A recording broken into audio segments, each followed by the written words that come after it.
Hey everybody, this is Adrianna Munoz, your host of Sedate the Stress, where we talk all things women in leadership. Today, I'm going to be talking about how to get a promotion.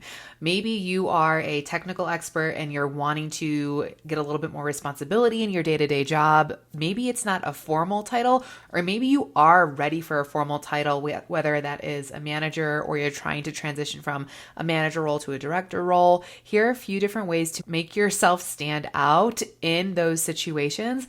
And from my personal experience, how I was able to earn promotions very, very quickly from a nurse to a frontline manager to a senior manager.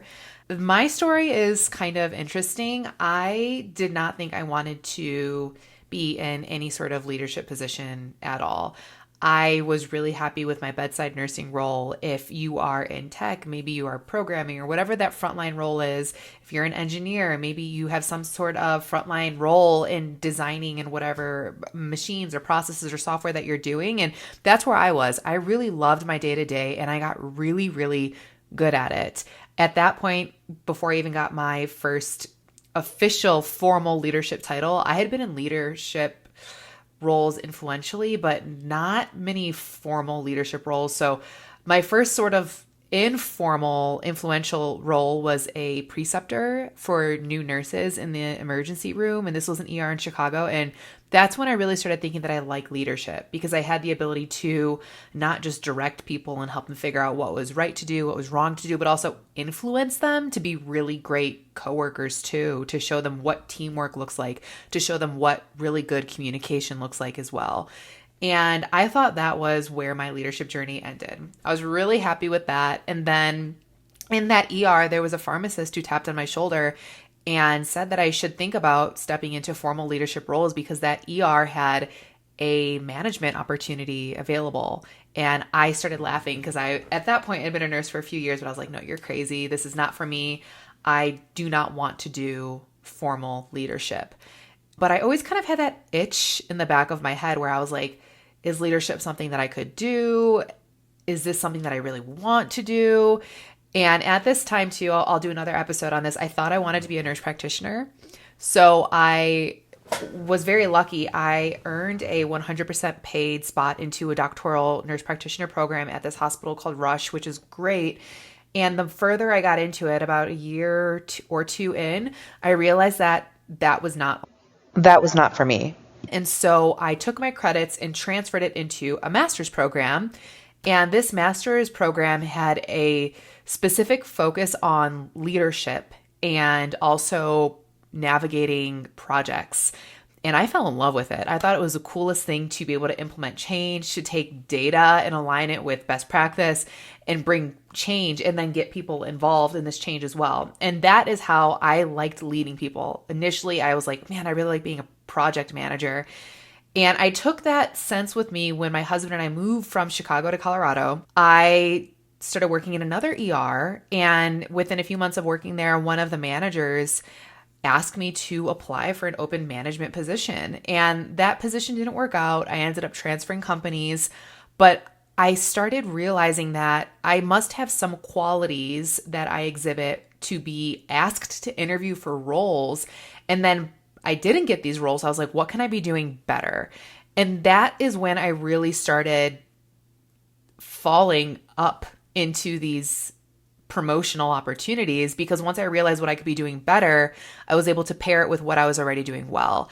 And that is what this episode is going to speak to, is if you are potentially being looked at for opportunities, but you can't quite figure it out, or you want opportunities, you want to make sure that you're behaving in alignment that coincides with the opportunity, this is for you. So I'll start with step one. This is the first thing that I did when I realized that I really wanted a leadership position and I really needed to be intentional about working for it. So the first thing I did was it sounds so simple and so corny. I wrote out a resume geared towards a leadership position, and I spoke very black and white about the accomplishments that I had. And when I wrote out the projects that I had managed as a frontline nurse, about all the leadership things that I had done leading up to that point, it started helping me believe in myself that I was qualified for that role. I didn't feel imposter syndrome anymore. I was able to see very clearly on paper the things that I brought into roles. And even though I didn't have formal leadership experience at that time, I realized that I had really awesome qualifications, and that is what qualified me to sit in those interview spots. And then once I believed it and I saw it on paper myself, I was able to speak to it a little bit more in those interviews. And the things that I had on my resume were those influential leadership type roles. So I was precepting people. I was taking on these roles where I didn't have a formal title, but I was also a leader in a sense where I was managing, like I said, those projects. Maybe I was a charge nurse in different capacities or leading my department, and people had to come to me as a point of contact for a certain part of the day, whether it was a flow or if we were missing anything, things like that. Anything I was accountable for, it found its way on that initial resume. And I made sure to come up with, and this is so corny too, STAR. You might hear of the STAR interview question formatting. Look up the STAR acronym for interview questioning: situation, task, action, and results. And I made sure to have specific examples that spoke to my leadership that I could pull from when I was in those interview situations. So if people were like, tell me about a time when you were in leadership, I had 5 different examples where I could pull from, specifically if the situation was exceptionally stressful, or if it was conflict with a superior or a peer or a patient or somebody that was reporting to me in a project capacity. That was so helpful because I didn't have to think about it. Everything was top of mind, and I could speak to examples of my leadership in action. And this goes on to number 2. It didn't stop at the resume. I was actively seeking out more opportunities for growth. So while I was looking for my next job as a manager or as a leader, or my first job as a manager and a leader, I made sure to ask for more responsibility from my boss. And this looked like if there was an opportunity to take on a project, I was the first person asking for it. And I was always trying to keep track of what I was doing and how the data proved I did a good job as a leader. So if I was taking on more responsibility in my roles, I would make sure that I asked my boss what metrics I needed to keep track of, and then I could speak to that in my interview process. And that leads to number 3. I was always asking my boss for feedback. And in those scenarios, I said, hey, I want to make sure that I was, and this is also kind of ties into number 4, so feedback, and then also asking and being very intentional about asking for the role. So asking for feedback, what can I do better in the next situation? What could I have perhaps done more efficiently? What could have helped me connect with my peers a little bit more? I was always asking for feedback because I wanted to make sure that I was continuously improving. And I wasn't just asking for outside sources of feedback, I was validating myself.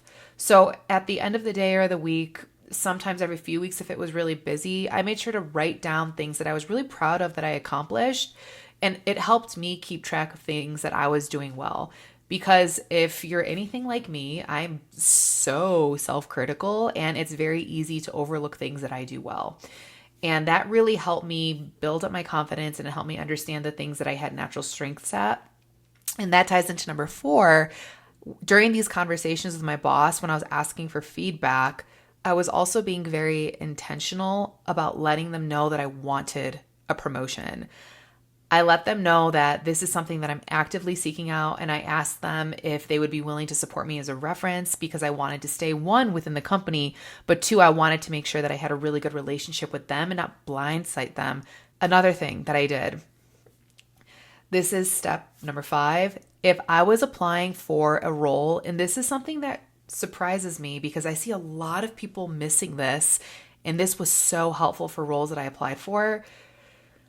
If I was applying for a promotional opportunity, I would reach out to the person directly who was leaving that opportunity and just get them on the phone for 10 or 15 minutes to ask them why they were leaving and specifics about the job. Some people are not very forthcoming about why they're leaving the job, and that's totally fine. But I did always ask them what the day-to-day looks like. And in leadership, a lot of times it looks different. But sometimes I have heard people say like, yeah, Mondays always look like this. Tuesdays always look like this. For people that can offer you specifics, take those notes. Maybe that'll factor into your standard work. and it'll be a little bit less of a guessing game when you first take over a management role.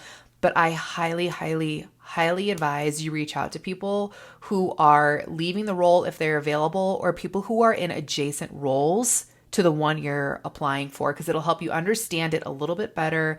That is step 5.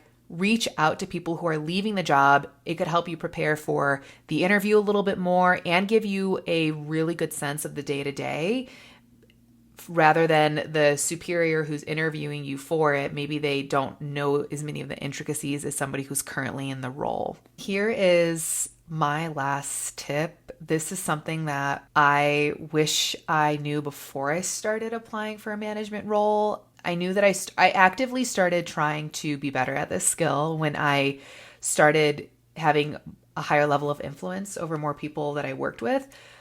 But this one is a little bit tough, and I'd be curious to understand your thoughts about this. So leave in the comments or reach out to me directly if you're unsure about this. But the 6th thing that I did was I was very intentional about the way I viewed conflict. And I viewed it as an opportunity. And here's what that looked like. If a patient was unhappy with any part of care that I could help manage, I did my best to navigate conflict with them, so that way turn them from feeling very angry and frustrated to feeling happy and feeling they were part of the solution. If I was having any sort of conflict with a peer, I made sure to work with them directly before going to my boss.